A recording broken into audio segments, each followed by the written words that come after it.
नमस्कार दोस्तों, कैसे हैं आप सब लोग। उम्मीद करती हूँ अच्छे होंगे। Welcome back to my channel study with Neha ma'am. आज मैं आपके लिए लेकर आई हूँ संस्कृत क्लास 8वीं की ये बुक है। इसका चैप्टर नंबर 15 प्रहेलिका। बहुत ही इंटरेस्टिंग सा ये चैप्टर है, बहुत ही आसान, बहुत ही सरल है। इस चैप्टर में प्राचीन परंपरा में जो पहेलियाँ बूझी जाती थी उन रोचक उदाहरणों को यहाँ पर प्रस्तुत किया गया है। कस्तूरी जायते कस्मात। कस्तूरी कस्मात कहाँ से, जायते उत्पन्न होती है। कस्तूरी कहाँ से उत्पन्न होती है। को हंती करीणाम कुलम। हाथियों के कुल को कौन मारता है। किम कुर्यात कातरो युद्धे। कायर व्यक्ति युद्ध में किम कुर्यात क्या करता है। मृगात सिंह पलायते। हिरण को देखकर शेर भाग जाता है। अब देखो, ये तो हो गया इसका हिंदी अनुवाद। अब हम इसको पहेली की दृष्टि से देखते हैं। कस्तूरी जायते कस्मात। कस्तूरी कहाँ से उत्पन्न होती है। मृगात हिरण से। को हंती करीणाम कुलम। हाथियों के कुल को हंती कौन मारता है। सिंह शेर। किम कुर्यात कातरो युद्धे। कायर व्यक्ति युद्ध में किम कुर्यात क्या करता है। पलायते भाग जाता है। इन तीनों लाइनों के आंसर इस चौथी लाइन में आपको दिए गए हैं। सीमंतिनीषु का शांतः राजा को अभूत गुणोत्तम है। नारियों में सबसे शांत कौन है। को अभूतः राजा गुणोत्तम यानी कि सबसे गुणी राजा कौन हुए। विद्वद्वी का सदा बंदः। विद्वानों में कौन बंदनीय है। अत्र एव उक्तम। ये तीन शब्द हैं, अत्र प्लस एव प्लस उक्तम ने बुध्यते। यहीं पर बताया गया है, समझा नहीं जा रहा है। कहने का तात्पर्य ये है कि इनके आंसर हमको यहीं बताए गए हैं परंतु हम समझ नहीं पा रहे हैं। ये हो गया इसका हिंदी अनुवाद। अब हम इसको पहेली की दृष्टि से देखते हैं। सीमंतिनीषु का शांता। नारियों में सबसे शांत कौन है। इस शब्द का पहला वर्ण सी और इस शब्द का लास्ट का वर्ण लेंगे ता। तो सबसे शांत कौन है नारियों में, सीता। आपको यहाँ पर लिख लेना है। राजा को अभूत गुणोत्तम। सबसे गुणी राजा कौन हुए। इसका लेंगे रा और इस शब्द का मह, रामः। विद्वद्वी का सदा बंदः। विद्वानों में सबसे ज्यादा वंदनीय कौन है। इस शब्द का लेंगे वि और इसका लेंगे ध्या, कौन, विद्या। अत्रैव उक्ता न बुध्यते। यही बताया गया है परंतु समझा नहीं जा रहा है।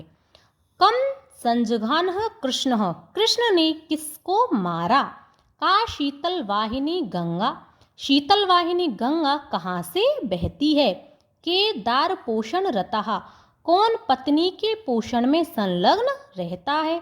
कम बलवंतम ने बाधते शीतम। किस बलवान को ठंड नहीं लगती है। ये हो गया इसका हिंदी अनुवाद। अब हम इसको पहेली की दृष्टि से देखते हैं। कन संजघान कृष्ण। कृष्ण ने किसको मारा। अब देखो कौन सह, इनको आपको मिला देना है तो क्या बनेगा, कंसह। आपको यहाँ लिख लेना है। का शीतल वाहिनी गंगा। शीतल वाहिनी गंगा कहाँ बहती है, काशी। आपको ये दोनों वर्ण मिला देने हैं तो क्या बन जाएगा, काशी। के दार पोषण रतः। पत्नी के पोषण में संलग्न कौन होता है, केदार पोषण रतः। आपको ये पूरे शब्द मिला देना है। केदार पोषण रतः यानी कि जो व्यक्ति खेती करता है। कम बलवंतम ने बाध्यते शीतम। किस बलवान को ठंड नहीं लगती है। तो आपको ये दोनों वर्ण मिला देना है। ये वर्ण और ये पूरा शब्द आपको मिला करके बनेगा कंबलवंतम, यानी कि जिसके पास कंबल हो। कंबलवंतम, जिस व्यक्ति के पास कंबल हो उसे ठंड नहीं लगती है। अब देखो वृक्ष अग्रवासी। ये दो शब्द हैं, वृक्ष प्लस अग्रवासी। नेचे पक्षी राज है। वृक्ष के अगले भाग पर रहता है परंतु वह पक्षीराज गरुण नहीं है। त्रिनेत्रधारी चैने शूल पाणी। तीन नेत्रों को धारण किए हुए है, परंतु वह भगवान शिव नहीं है। त्वक प्लस वस्त्रधारी, ये दो शब्द हैं, त्वक वस्त्रधारी। त्वक वस्त्रधारी छाल के वस्त्र धारण करता है, परंतु सिद्ध योगी नहीं है।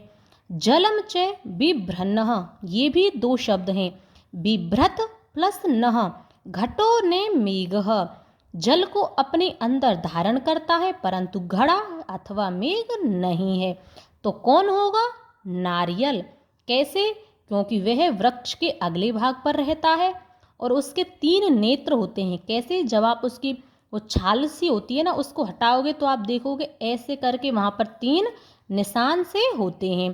त्वक वस्त्रधारी और छाल के वस्त्रों को धारण किए रहता है और अपने अंदर पानी भर के रखता है। तो क्या हो गया? ये हो गया नारियल। भोजनान्ते च किम पेयम, भोजन के अंत में क्या पीना चाहिए? भोजन अंते, भोजन के अंत में किम पेयम, क्या पीना चाहिए? जयंतः कस्य वै सुतः, जयंत किसका पुत्र है?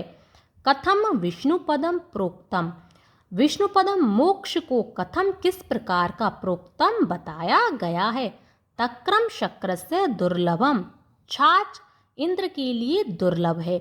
यह हो गया इसका सीधा सीधा अर्थ। अब हम इसको पहेली की दृष्टि से देखते हैं। भोजनान्ते च किम पेयम, भोजन के अंत में क्या पीना चाहिए? तक्रम यानी कि छाछ। जयंतः कस्य वै सुतः, जयंत किसका पुत्र है? शक्रस्य है, इंद्र का। कथम विष्णुपदम प्रोक्तम, मोक्ष को किस प्रकार का बताया गया है? दुर्लभम यानी कि कठिन। इन तीनों लाइनों के आंसर इस चौथी लाइन में दिए गए हैं। ये था आपका चैप्टर नंबर 15। बहुत ही आसान, बहुत ही ज़्यादा सरल, आपको एक बार में ही बहुत ही अच्छे से यह समझ आ गया होगा। उम्मीद करती हूँ मैंने अच्छे से आपको समझाया है, अच्छे से ही आपको समझ आया होगा। इस चैप्टर का एक बार दो बार रिवीजन करना, आपको बहुत ही अच्छे से समझ आ जाएगा। रेगुलरिटी से पढ़ाई करना, आपकी बुक कंप्लीट हो गई है, इसका बार बार रिवीजन करना। जब तक रिवीजन नहीं करोगे, आपके एग्ज़ाम आएंगे, तब तक आप सब कुछ भूल जाओगे। इसलिए मैंने बुक करा दी है, आप इस बुक का एक बार दो बार रिवीजन कर लेना, वीडियोओं को देख लेना, देखते रहना और उनका अर्थ करते रहना। आपको बहुत ही आसानी से यह पूरी बुक बहुत ही सरलता से याद हो जाएगी। उम्मीद करती हूँ आपको मेरा पढ़ाने का तरीका पसंद आया होगा। यदि आप कुछ और पढ़ना चाहते हैं तो आप कमेंट बॉक्स में कमेंट करके मुझे बता सकते हैं। आपको पढ़ाने का तरीका थोड़ा सा भी पसंद आया हो तो वीडियो को लाइक करें, शेयर करें और चैनल को सब्सक्राइब ज़रूर करें और अच्छे अच्छे कमेंट्स करें। अब हम मिलेंगे नेक्स्ट वीडियो में, तब तक के लिए धन्यवाद।